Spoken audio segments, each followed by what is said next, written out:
This is ILM Circle, a learning workshop presented by the Islamic Speakers Bureau of Arizona, or ISBA.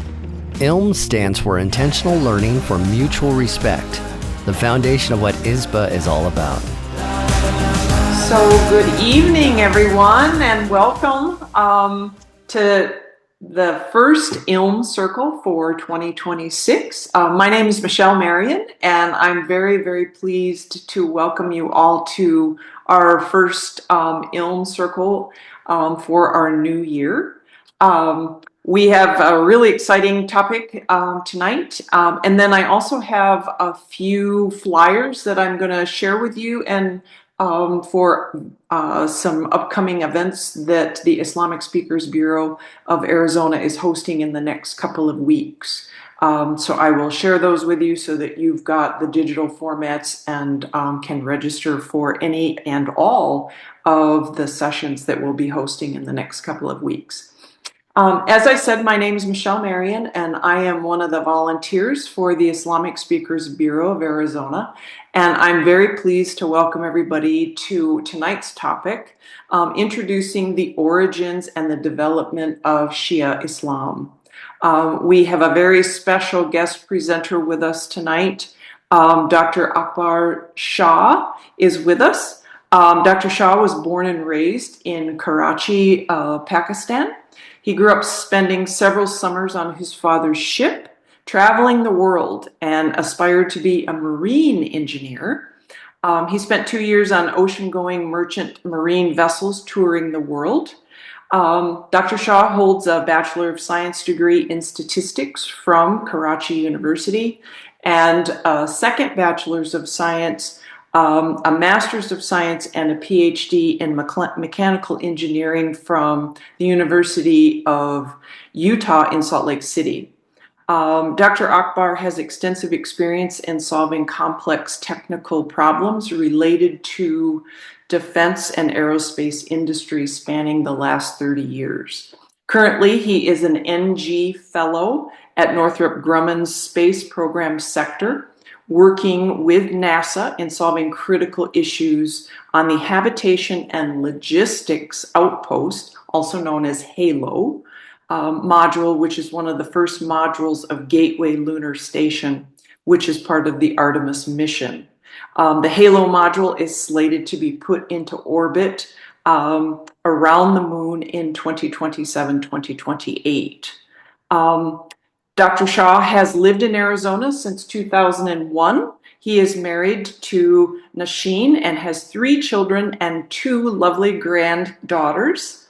When not working on missiles and rockets, he likes to work on cars, reading, and hiking and skiing. For reading, his particular interest is focusing on learning about Islamic history and studying the life and teachings of Prophet Muhammad and his family.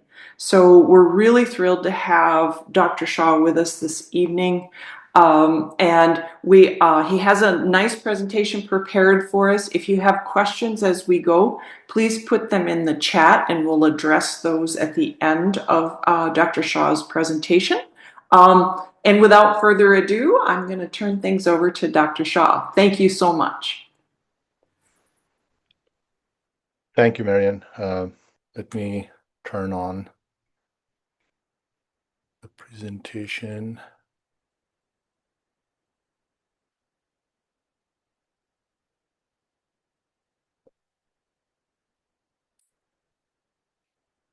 Can you see my screen? And can you hear me? Okay, excellent. So good evening, everybody. Again, thank you for the nice introduction. Because we don't have enough time, I'm going to jump right into it.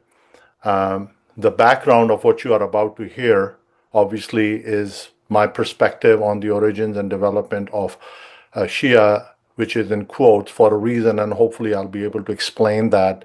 Why did I put it in quotes? But overall, my purpose is to go over the history and the development of this Shia Islam. And since there is a lot of material that needs to be covered, I will be focusing on the primary items of interest.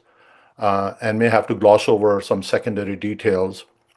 With today's talk, if I could convey one message to the audience that, quote, Shia or religious Islam is the authentic and unadulterated version of Islam, then I would have done my job.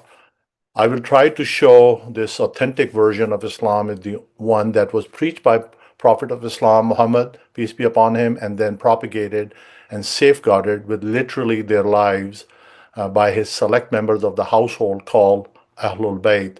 This is a word, it's an Arabic term. I'll be using it a lot just to make everybody comfortable with it. Ahlul Bayt in Arabic just simply means the family, your household, your near family, that people who live with you in your house. So, so these members, as you will learn, sacrificed their lives for about 265 years after the death of Prophet. So there is a underlying hypothesis, theme, that what I will try to convey is that this Muhammad and the family of Muhammad weren't on the scene for about 265 years over and without any interruption. That means a lot in terms of what could have been diluted, if you will. And you will see that there were lots of forces against trying to kind of deviate the path.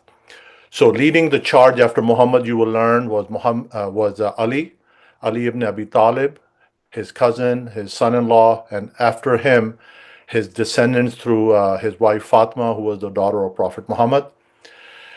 What I will be trying to show you in the slides is that against the teachings of the divinely guided Muhammad and the Ahlul Bayt, the family, were men of worldly desires and aspirations who were driven to gain power and keep it by hook or by crook, which is almost always the case if you read history.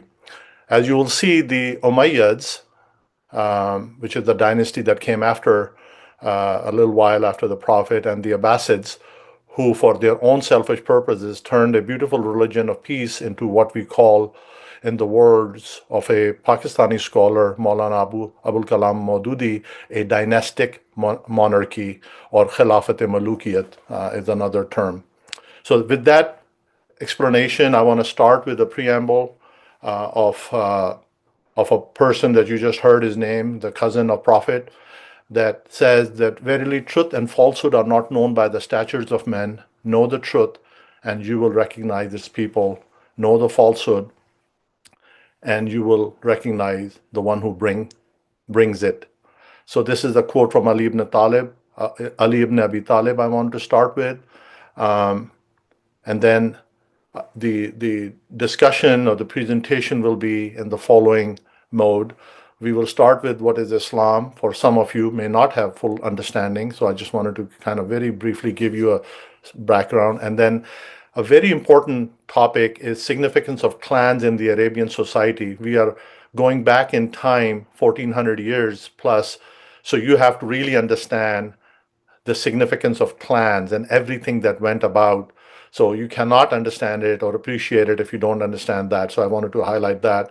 Then I'm going to briefly talk about Muhammad, his message, who are the household, who are the companions of Prophet Muhammad. And then I'm going to jump right into, this is where the origin and the actual crux of the whole issue is, where Muhammad's succession plan, the Velaya or the guardianship of Ali that was announced at the Ghadir, which we'll talk about a little bit, and then Prophet's death. And then what happened immediately after the death is really, again, the turning point of what you may or may not have heard, what transpired in history. And then we are going to jump into the rise of Umayyads. And then I'm going to touch upon a concept that I think is very pertinent, which is political versus religious Islam. So I'll try to explain that terminology. What does that mean? And by that time, it would have been made, I think, abundantly clear that what is going on when I say political versus religious. And then right about that time frame, we will jump into the emergence of what we call today as a Ja'fari or a Shia school of thought, hence the Shia Islam. You will be introduced at that point in time of that concept. I'll try to wrap it up with a conclusion and then see if I can get to a quote that I have from one of the members of the Ahlul Bayt, which is an advice to all of humanity. I'll try to end with that. And let's see how successful I am in terms of my time. I've self uh, claimed that I'm going to stop at 45 minutes, but it'll be a challenge because there's a lot of material to cover. So again, the word Islam comes from this Arabic tricontinental root word salama, which literally means peace. You may have heard it. I'm just explaining it once again to put things in right context.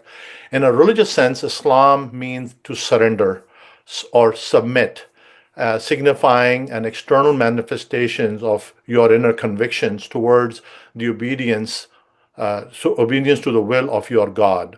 So that's really the core of what this religion manifests in terms of its meaning. Quran, as you may have heard, is a scripture, sacred scripture, which we believe is a literal word of God that was dictated to Muhammad by the archangel Gabriel. The word Allah, you may have heard, which is occasionally used interchangeably with God, is basically an Arabic word which has been used not just because Islam came; it was used pre-Islam in the modern context. And Allah, all it means, as I've explained, is the etymology is that it's a definite article the, and Ilah is the deity, the deity or God in that sense means the God, or in Arabic it's also referred to as Hua, which in Hebrew and Aramaic languages they use words like Yahweh.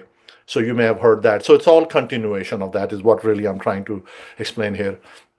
And again, to highlight in Islamic context, Allah, God, is the unique, omnipotent, and the only deity, and He was the creator of the universe, with no partners or equals. That is at the core of Islam. If as anybody can say one thing about this religion, it's that there is this one creator who has created this universe and all of us as creatures.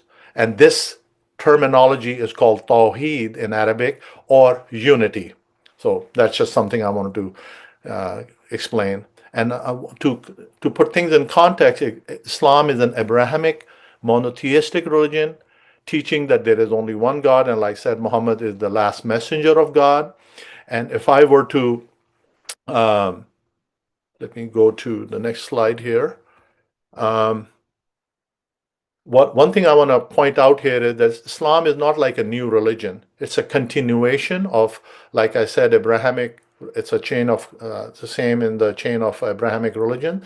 So to confirm that, or to kind of demonstrate that or prove that, Quran contains these several passages that recognize Jews, Sabians, and Christians as legitimate recipients of God's revelation prior to Islam, and they are all referred to as people of the book, or Ahlul Kitab. Quran states that it is an extension and a renewal of existing divine code with some edits to the earlier books of religion. And to confirm this supposition, this statement that I've made, I put two references to Quran. I'm not going to read them, but anybody who's interested can read. But the main point is that for you to be a Muslim in a true sense, Quran specifically says or talks to our brothers, sisters of people of the book, that this is just a continuation of the revelation that has been revealed to Moses, Jesus, and the previous prophets. So those are the two references I just wanted to quickly touch on. And then, as I said, the tribal nature of Arabia is a very important aspect that one has to really. Let me do something here. Okay, need some help. Excuse me one moment. I cannot read my own slides here. Anyway, I'll keep going. The Arabic society, both nomadic and sedentary, was organized in a tribal basis of all the social bonds. One thing that was really, really important for them was the concept of al-asabiyya, that which of the I want to minimize this. So which of the, excuse me one moment. I have local IT support here. My son.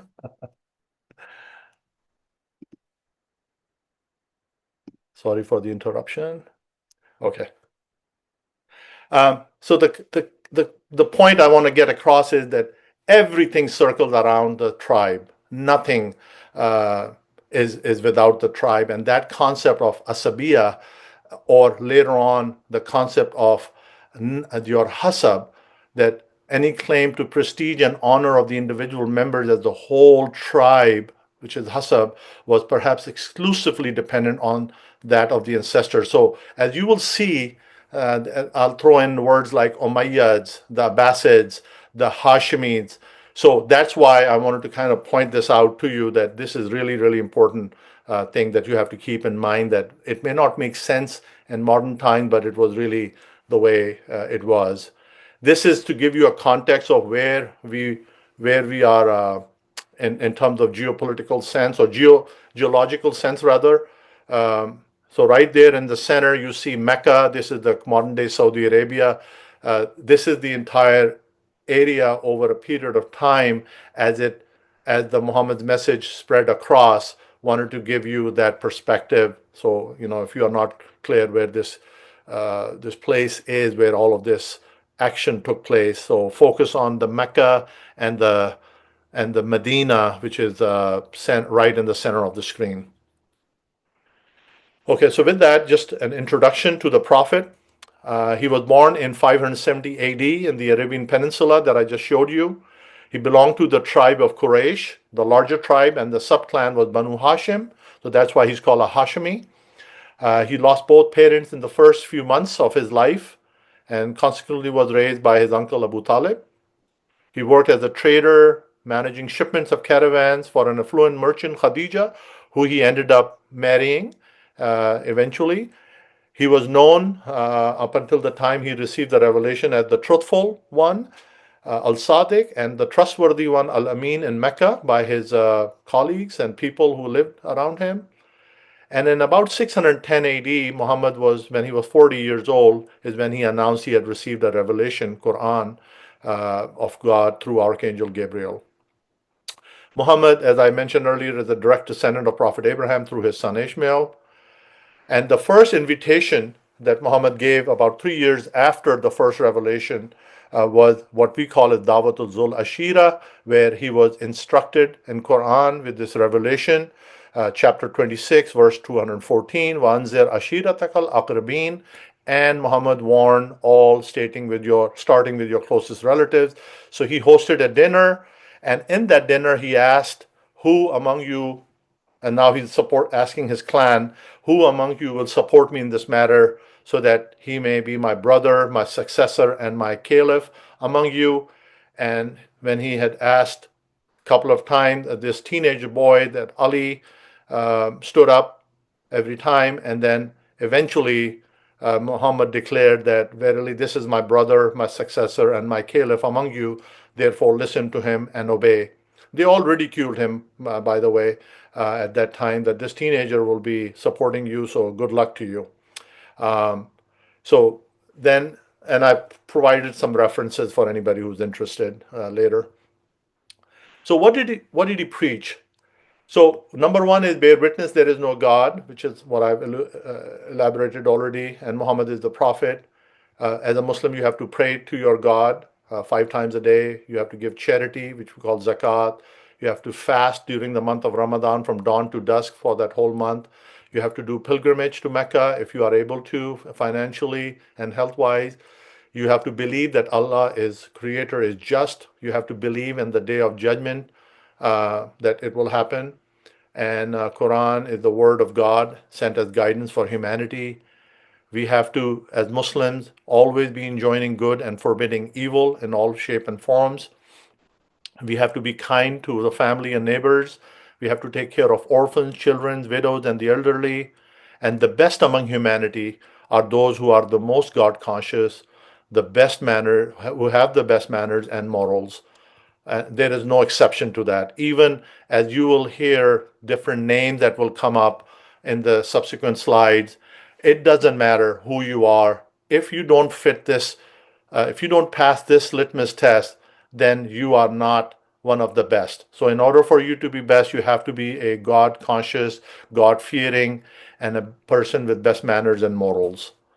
And in few words, Islam is the name of Allah, following Allah's commands and to be kind and caring towards humanity. And this is when I say Muhammad said, as I said in the footnote, Muhammad, whenever he says something and if it is authentic, then it's called a hadith, which is an Arabic way of saying that's what Muhammad said. So I may be using that term. So I want to jump right into, I'm already falling behind time, so I'm going to speed up a little bit. I just want to introduce to you, because this will be the pivot point of this whole argument that I'm going to be putting forward, that the household of the Prophet, the word Ahlul Bayt, you will hear again and again. There are these very chosen, select individuals. They are purified souls. They are extremely good people. They are the best of humanity based on the criteria that I mentioned. And starting at the top is Muhammad, then Ali, then Fatima, Hassan, and Hussein. Hassan and Hussein are the sons of Ali and Fatima. So they are the grandsons by relation to the Prophet. And there are 9 later from the same chain of progeny of Ali and Fatima who constitute the Ahlul Bayt. And what is the significance of Ahlul Bayt in Quran? There is a verse in Quran that says that إِنَّمَا يُرِيدُ اللَّهُ لِيُذْهِبَ عَنْكُمُ الرِّجْسَ أَهْلَ الْبَيْتِ وَيُطَهِّرَكُمْ تَطْهِيرًا, which is Arabic, for Allah wishes to keep away all types of impurities from you, O people of the household, Ahlul Bayt, and He wants to purify you, a thorough purifying. That's a very big statement in Quran. And then time will tell, centuries will tell, that this statement was held to its truthfulness by these Ahlul Bayt. So the key thing that I want to take away on this slide is that these select family members that you will hear me say their names again and again are purified soul. They are serving as spiritual leaders for the Muslims. They are the preservers of Islamic teaching. They embody its ethics, guide the nation, and exemplars for Muslims until the end of time. And if I can use the example of Jesus, the first time Jesus said, "Come to goodness," not a good handshake came, a stone came. And same thing that you will see here in this case, that these purified souls, whenever they stood up, they were either deprived of their rights or they were simply killed, as you will see in the subsequent slide. So this particular slide I'm going to gloss over. My main point was I wanted to point out what is the significance of this person, this towering figure I mentioned after Prophet Muhammad. His name is Ali, and what's his significance?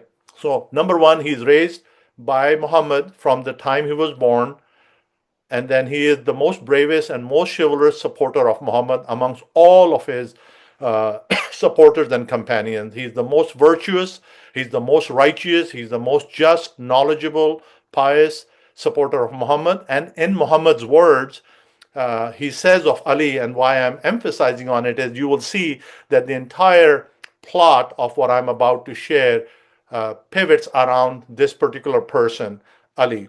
So Prophet said, this is an authentic statement from Prophet, that Ali will always be with truth, and truth will always will be Ali, and they will not separate until they meet me on the day of judgment. He also said at other time that Aaron is to Moses as you, Ali, are to me, except there shall be no prophet after me. And then he also said, I'm the city of knowledge and Ali is its gate.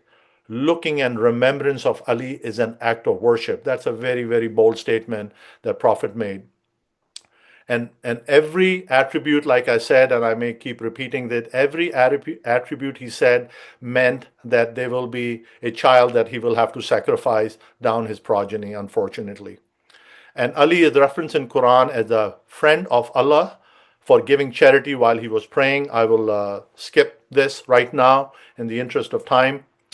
And then there is another person that I want to quickly talk about, is his wife, and Fatima, our daughter of Prophet Muhammad, through Khadija. She resembled Muhammad in countenance, elegance, speech, and dignity. Muhammad had extreme love for her. One of her titles is Al-Kawthar, the abundant good. There's a verse in Quran named after her title. She's the only woman invited to represent the women of Ahlul Bayt during the event of there was an event of self-imprecation, which is called Mubahila, after theological discussions with a certain Christian priest of Najran failed to resolve their questions. That's a big attribute given to her.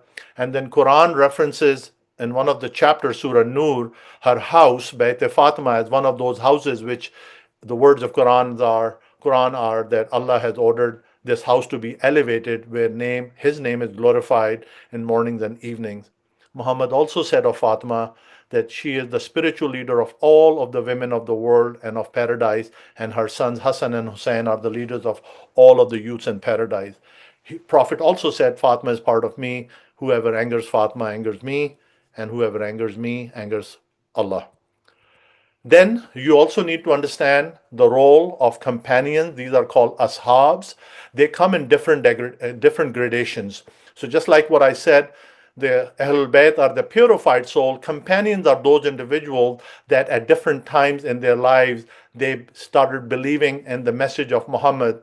And as a result, they are called the companions of our Prophet. And there are grades in them. So starting from Abu Bakr, Salman, Abu Dar, Huzaifa, Ammar, Omar, Osman are few select prominent historical figures. Some are closer to the Prophet than others in terms of their faith, the criteria that I mentioned, and the taqwa, which is the God consciousness I talked about. The categories of the Prophet's companions are listed in Quran. The first ones are the most significant are foremost pioneered. They're called Sabiqun, the one who believed in Prophet earlier on. Then there are the immigrants who migrated from Mecca to Medina. And then the helpers, these are the Ansars, the Badriyuns, the one who fought with him in the early battles of Islam. Then the pledgers who took an oath of allegiance at the point of Hudaybiyah. Then there are the freed ones, we call them Tulaka, who had fought Muhammad for many of the years and had inflicted severe pain on him, and his companions were freed post Meccan conquest without revenge. And then the last in the grades of Prophet's companion are the hypocrites. Quran has a whole chapter called Surah Munafiqun, explaining these are those who are weak in their iman. Sometimes they are with him, sometimes they are against him, sometimes they are plotting, sometimes they are not. So that's the background that you need to understand of from Ahlul Bayt to companions, and then we will jump into the succession part. So so now I'm gonna skip what I've explained. I'm gonna skip about 23 years that have gone on, and Prophet has preached. He has established a rather strong community. People have converted, and then he's about to pass. He has gotten a signal that his death is near. 3 months prior to his death, on his way back from the last Hajj, where he had just conducted a farewell pilgrimage. Muhammad received the following revelation between Mecca and Medina. Recall I had shown you a map near a place called the Ghadir, or the pool of home. And the verse of Quran, chapter 5:67 says, O apostle, deliver what has been sent down to you from your Lord, and if you don't do it, as if you have not delivered his message at all, and Allah will protect you from the people.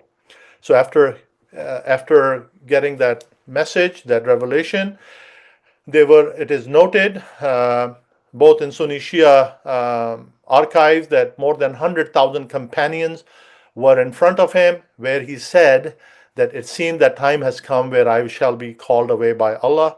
I'm leaving you for you two weighty, precious things that if you adhere to them both, you will never go astray after me. They are Quran and my progeny, the Ahlul Bayt. They two shall never separate from each other until they meet me in paradise.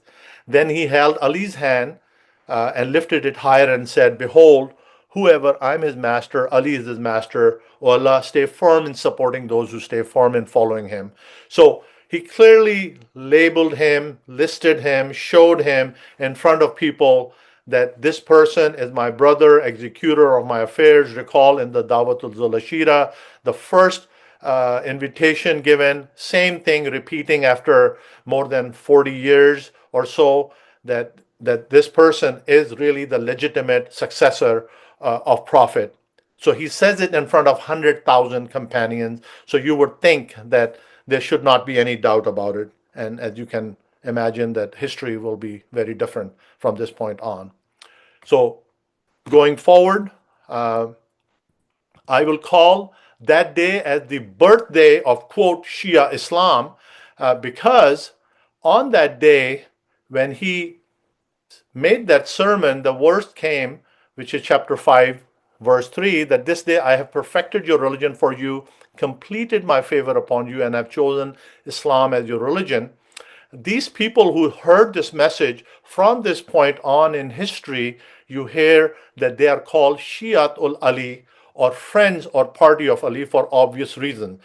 They believe in Prophet. Prophet stands up and points to this man saying, Ali is my heir, he is my successor, and he is the one who should lead after me. So therefore, from that point on, there were a group of companions who were starting to call as the friend or the party of Ali, and you will see in different phases they will come in the subsequent slides. Arguably, the Shia Islam came into being on the day of Ghadir Khum after that sermon. In reality, it will be another 150 plus years before the modern day connotation of the term Shia Islam will be used in a broader term as it is understood today. However, we have to keep in mind post Hijrah, which is Prophet's migration from city of Mecca to Medina, 600 years of Banu Umayyah, which is the Umayyads, and Abbasid rule, which is very tyrannical. Ali and Fatma's progeny will experience ruthlessness, bloody revenge due to, again, their close association, support of Muhammad. And this persecution, in my opinion, was solely based on hatred, jealousy with Ali and Fatma's progeny, that why were they elevated and not them. So that element is present throughout in the history of Islam, unfortunately. So then there are these schisms that I'm going to quickly talk about. You would have thought that after Prophet's sermon, there was no doubt that Ali was the chosen successor, but that was not to be the case. A couple of days before Prophet's passing, there was a calamity of Thursday. There's a very difficult word in Arabic about that day, but on that day, Prophet said that, why should I not write you something that will keep you all on the straight path after me? And then there were companions in his presence who said, no, we think we have enough. And one of the views is that they knew what he was about to write. And Prophet in his presence was denied writing whatever he wanted to write. So no one knows exactly what he wanted to write, but there was very strong indication that it would have been succession of Ali. Anyway, that was not the case. That was not going to be the case. And Prophet passed in the next 3 days. And then outside Medina, there is a congregation that takes place in a very hasteful manner. And in that congregation, in a place called Saqifa Bani Saida, the companions ended up selecting Abu Bakr as the first caliph instead of Ali, who, from a Shia perspective, what was the rightful Khalifa or Caliph or the successor, based on all the information I've shared with you. Fast forwarding to the next Caliph, then Abu Bakr, about 2 years in his life, he passed after being a Caliph. He appointed Umar as the second Caliph, which is yet another blow to Ali's rightful, place in history, but that was not to be the case. So Umar ended up being the second caliph, and then he had 10 years of caliphate, and then as he was passing, he appointed a committee of 6 people, while Ali was included in it, but he actually ended up including brother-in-law of the person who ended up being selected as the third caliph, named Usman, and then ended up selecting Usman as a caliph. I should point out that initially all of that committee ended up selecting Ali, but then they asked him, will you obey Quran? Will you obey the Sunnah, the works of Prophet? He said yes to both, and they said, "Will you obey the first and second caliph's sunnah?" He said, "No, that's not acceptable to me." Osman said, "I will do it," and the committee ended up selecting Osman. Ended up 10 years of reign, and then unfortunately, based on what he started doing, which is a lot of claims of nepotism and favoring his own Umayyad clan, ended up getting him killed by a mob that had come from Egypt. So Osman gets murdered, and then there is chaos in Medina, which is the city, which is the head, what you call the capital, and then Ali is forced by the public to be the caliph. So he ends up being the caliph, and immediately issues an order to fire Muawiyah, which is a cousin of Usman from the Umayyad clan. Muawiyah refuses, and then there are two wars that take place, lots of bloodshed. First time Muslims fought with each other, and as a result, or sometime later, Ali is murdered also while he's praying in a masjid. So this is like one of those sad kind of a portion of the history of Islam. But as a result of this murder that has taken place, the society, the Muslim society, is now divided in following groups. There are three types. One who are with the Ahlul Bayt people. Second one are those that are their interests are connected with their clan and tribal association, and they are vying for political positions and monopolies, worldly gains. And then there are these vast masses who theoretically were inclined to love the household of Prophet Muhammad, but were not able to kind of step up when you have a ruthless ruler above your head. And Muawiyah exploited all of these differences. He became the sixth caliph, rather, after Ali. There's a brief period of his son Hassan, but then Muawiyah had a peace treaty with him and ended up basically becoming the caliph. And once he became the caliph, the first gun that he targeted his guns on were the friends of Ali. You can imagine why. And then you will see in a few minutes what happened to them. So next few years are going to prove decisive in resolving the basic contradiction of interest between these groups.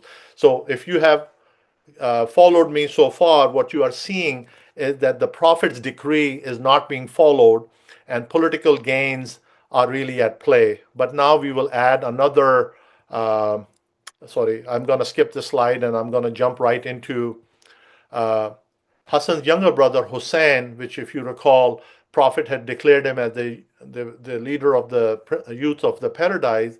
He is asked to pledge allegiance to Muawiyah's son after his death, and Yazid immediately issues an order to Hussein that you have to seek allegiance, and Hussein refuses, and as a result, a terrible tragedy occurs in the plains of Karbala, which is in Iraq, and the entire male adult household of the Prophet is massacred, and the women are paraded in the cities. These are the women of the household of the Prophet. Muslim community at large is in a state of shock. And then you can say that the Battle of Karbala was a catalyst that galvanized the development of the sentiments of the Shiatul Ali, the people who have been following the Ahlul Bayt, into a very unique religious sect with its own rituals and collective memory of Karbala in later years. There is a revolt that takes place in Medina by all of the companions against what action that Yazid had taken, which was rather extreme. And as a result, women are raped in Medina. These are all some of them are companions of the Prophet.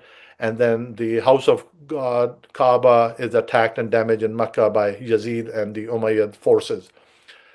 This is the time frame when the soldiers of Umayyad's payroll started to use the term what they call as the one who rejects the status of the first three caliphs. So what I just explained to you, what happened historically, Umayyad starting to claim that when you say that, you are a Rafidi, you are a bad person, because they are trying to cover their tracks for what they are about to do. And they also call these individual exaggerators. Whenever you mention the name of Ali above the first two caliphs, you are immediately labeled as a exaggerator or a ghali, which is a derogatory term. So everything is in motion. in a historical context to basically suppress, subdue the family of the prophet is really all I can say right now. And what is interesting is the Umayyad propaganda that I've just alluded to has been instilled in the fabric of average Muslim psyche even to this day. And, and these terms that are used by those who follow the Umayyad doctrine of hate against the Ahlul Bayt or the family of the Prophet in general and Ali in particular. So even today you will find this sense present.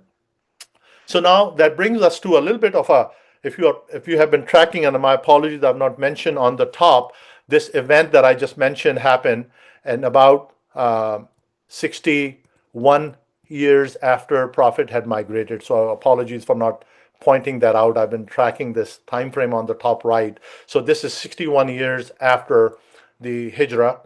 And then I'm gonna go back to what I had mentioned. So we come at about this time frame in a fork in the road, so to speak, in the historical context. Now we are seeing the political versus religious Islam at play, and Karbala is the line where the point where that line is drawn. So political Islam is supported and dictated by the Umayyad, which ruled for almost 100 years, and then later Abbasids, who again ruled for another 500 years, and then their caliphate was destroyed by Genghis Khan's grandson Hulagu, who came and destroyed Baghdad completely in about 12th century. But coming down to the Umayyads and Abbasids or Abbasids, they ensured that the representative of the religious Islam, Ahlul Bayt, were brutally suppressed. So they made sure of that. The use of transmittance of hadith is banned during this period. Because they could not ridicule the Prophet's stature, their next target was Ali and his progeny, and they are subjected to abuse, slander, insults, swearing from thousands of official pulpits for more than 90 years. And then there is this religious Islam, which I'm going to call the Muhammadi Islam, the true Islam, which I claimed in the beginning of my speech, that is led by the representatives of the Ahlul Bayt and the friends, the Shia of Ali, the followers of the house of Muhammad. These Ahlul Bayt, the family of the Prophet, continue to provide spiritual leadership and guidance to the masses when they could, or are murdered one by one. Each one of them, the 11 of them were murdered by either the Umayyads or the Abbasids. However, we believe, and their lives are a testimony that they embody Quran in action. The purpose of their existence was to preserve, embody, transmitting God's guidance after the Prophet, spiritually and practically. Their reminder is that Islam is not about power, wealth, or military conquest. Islam is about justice, truth, and obedience to God. And you can imagine how far those type of concepts go or advance in this world as we know of it. And same fate happened to them. So with all of this said, what I'm going to now try to summarize is that a school of thought with Ahlul Bayt's teaching, or the household of the Prophet's teaching, starts to emerge. Prior to the Battle of Karbala, whatever I mentioned, whether the companions allowed Ali to be the caliph or not, Ali didn't care about that. What he cared about was that the burgeoning tree of Islam, flower of Islam, would continue to grow. And therefore, whatever divisions were, they were mostly political. But Ahlul Bayt, the companions of the household of the Prophet, were always the primary and authentic source of jurisprudence and the general rules of Islam. So there is no second person. So whether somebody like Abu Bakr, Umar, Usman, they became, or Muawiyah, they became the caliph, it didn't really matter. The true Islam always resided in the household of the Prophet. But after Karbala, the pro-Ahlul Bayt masses, they believed sacrifices was Hussein to make this corruption, and a line had to be drawn based on what you heard, what Yazid did to Hussein. And with the martyrdom of Hussein in Karbala, his son, Ali ibn al-Hussein, famously known as Zain al-Abidin, was accepted as the fourth spiritual leader or imam, as an authentic heir to Hussein and ultimately to Prophet Muhammad. He taught Prophet's traditions, especially those dealing with legal matters. He's considered an eminent traditionalist in the Medina's circle of scholars. By raising claims to the heritage of Prophet and by collecting around himself a number of followers, he continued to provide spiritual guidance to the masses while remaining under constant surveillance of the Umayyads.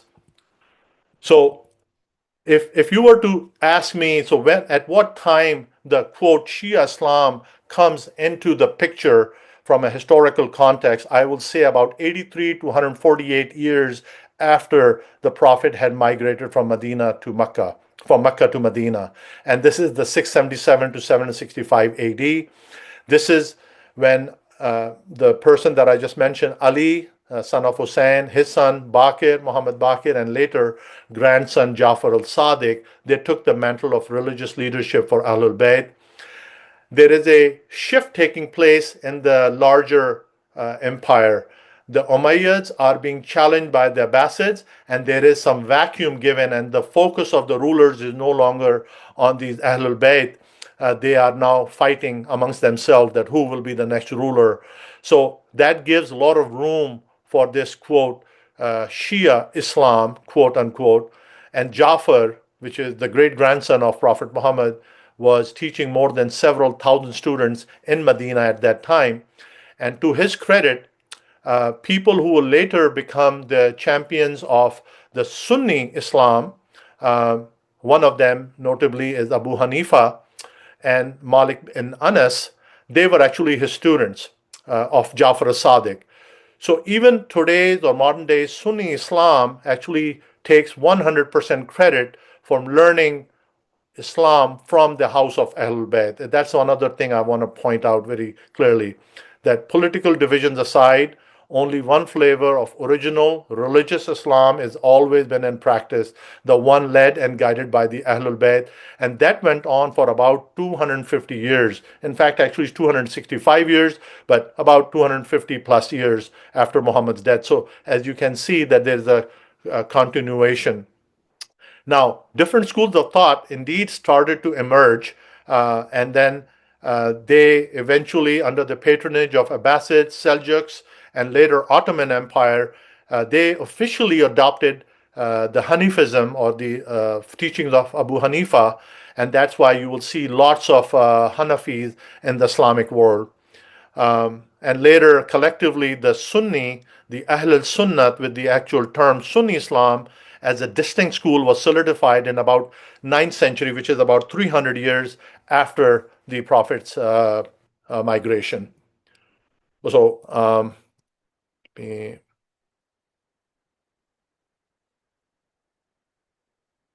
I wanted to point out that just because somebody is a Sunni does not mean they are against Shia or Ahlul Bayt. Actually, majority of the Sunni Muslims have extreme love in their hearts for the Ahlul Bayt. It's the rulers, that's where the problem is. And that's to summarize, and I'm toward the very end of my slides, to summarize what is, quote, Shia Islam, as I've tried to capture. That's been very clearly elaborated in the doctrine of Imamat, which is the spiritual and divinely appointed leadership emanating from the Sermon of Gadir, which forms the basis of modern day Shia Islam and which is reinforced. So Jafar reinforced the concept of what we call as Vilaya, or the spiritual guardianship. All of that was written down, codified by Jafar al-Sadiq. Not that it was not there, but he got enough space from a political perspective where he started to really preach this concept more openly and clearly. You can argue that it was a little bit subdued in the times of Ali ibn Hussein and to some extent to Muhammad Baqir, the great grandson. So therefore, from a Shia point of view, an imam is an infallible person. His appointment is not a matter of human choice, or self-assertion, but each Imam possesses unique and divinely inspired knowledge coming down directly from the Prophet through the progeny of Ali and Fatima, and it will be so through the end of time. And Shia Muslim is a person who believes that the spiritual leadership of community after Muhammad belongs to Ali and his rightful successors, which are called as the family of Fatima or Banu Fatima. A Shia who goes back to Prophet statements will only believe that Ali is a companion, heir, Imam, and a designated master or Mawla of Muslims, a Wali by Muhammad's command, and not adding any dilution to it.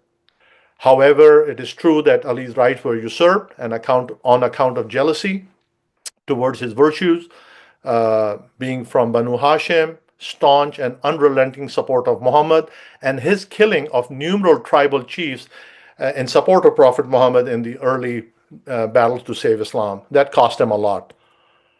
So Banu Umayyah never forgot that the leadership of their elders was taken away by a Hashemite, which is Muhammad. Recall the clan business that I mentioned earlier, and that they also did not forget that Ali, being the warrior, was the one who killed their elders in the battlefields of Badr, Uhud, and Umayyad made sure that their hatred and revenge was directed toward the family of Muhammad for over a century.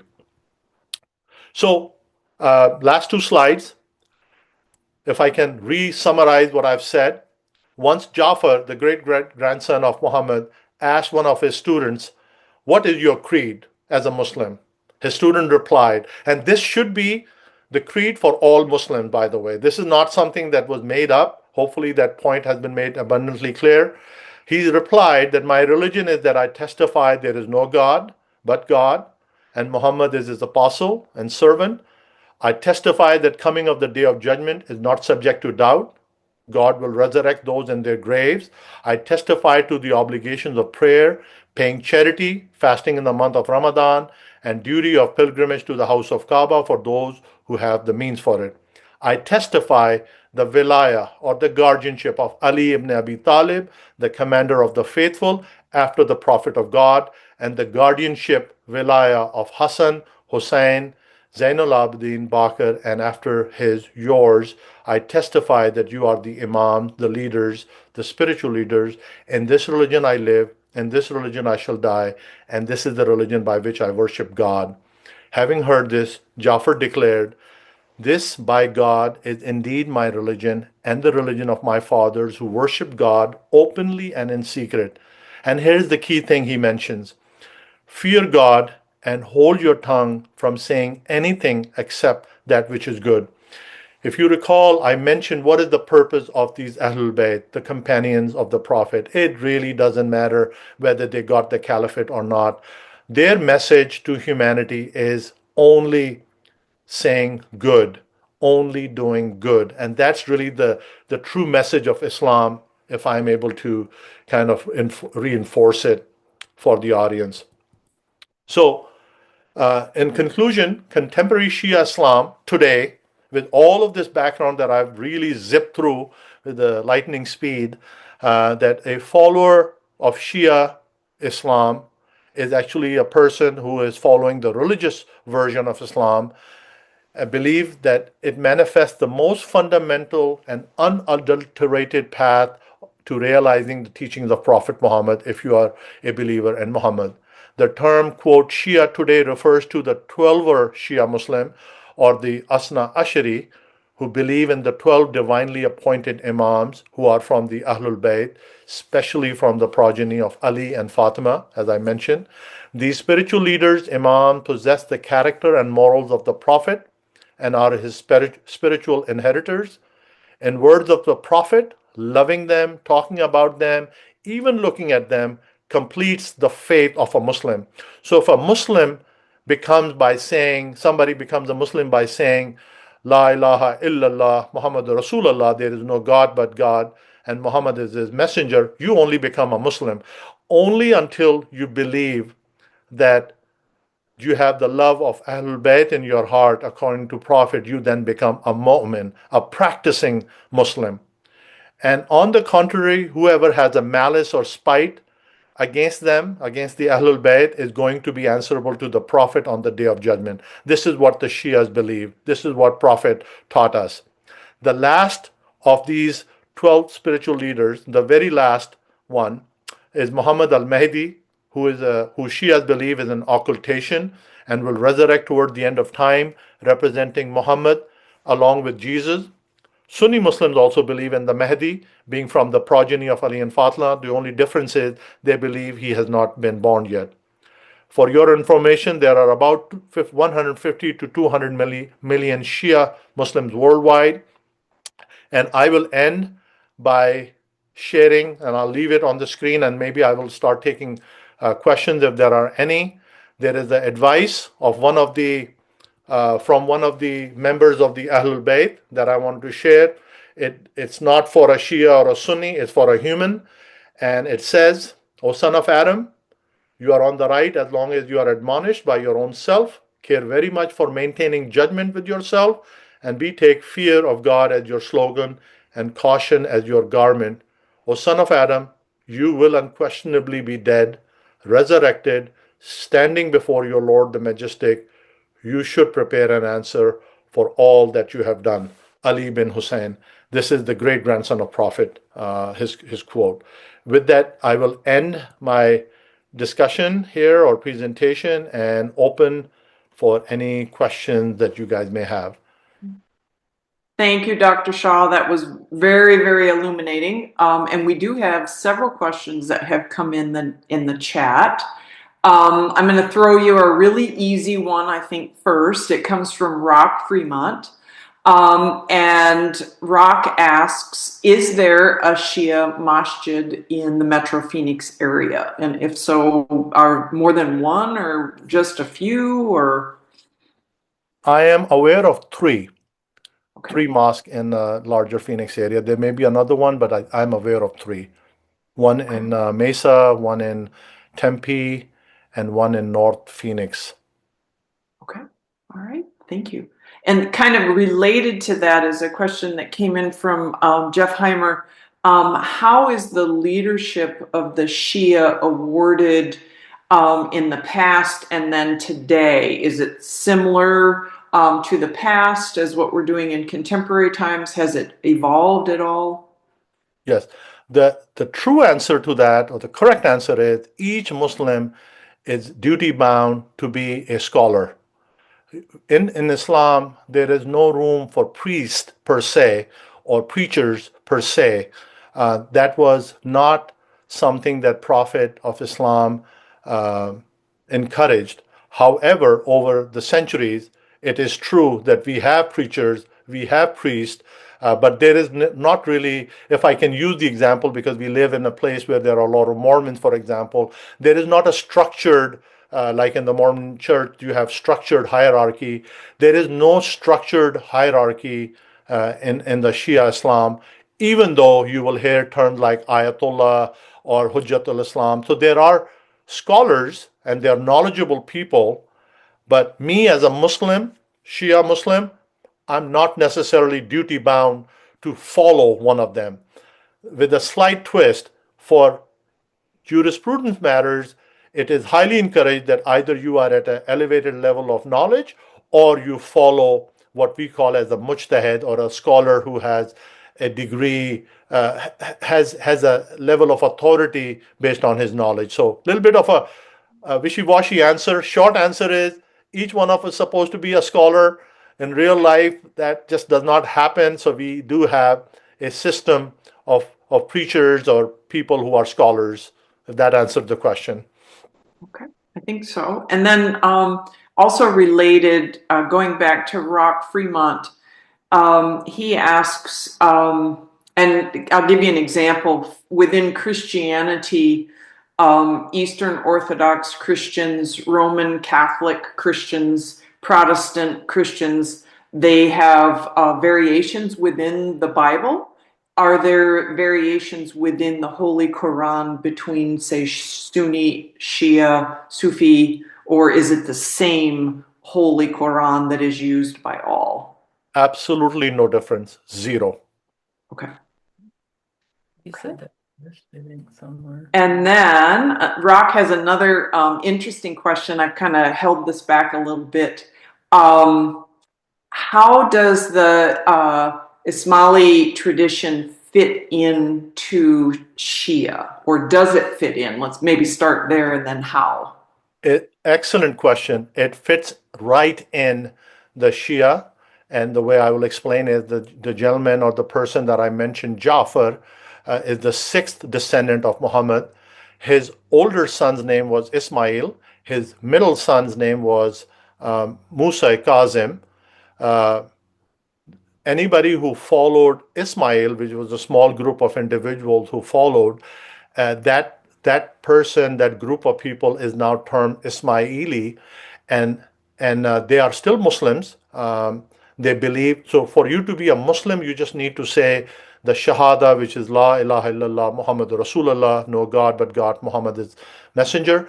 And then whatever I explain down to the progeny, they do split at the sixth level, and they have their own, like Aga Khan today is one of their spiritual guide.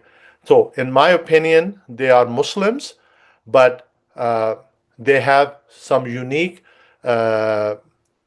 ways of doing their prayers and stuff. So we are not supposed to really criticize or comment.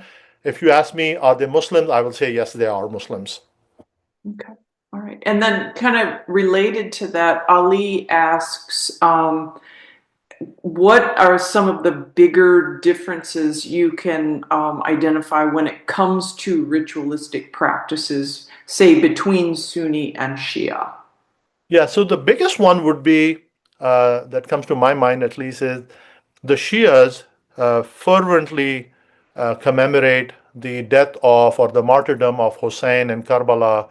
So it's a big deal. So in fact, modern day Shias are recognized by wearing black clothes on that day, going to their centers, and commemorating what happened in that tragedy. So if I can identify one thing, that will be that. But if you recall, I had a bumper sticker saying majority of the Sunnis also believe in Hussein. It's not like they disown him. It's just that in a ritualistic sense, they don't necessarily perform the same rituals that the Shias do. So there is a very distinct line that you can draw in terms of ritualism.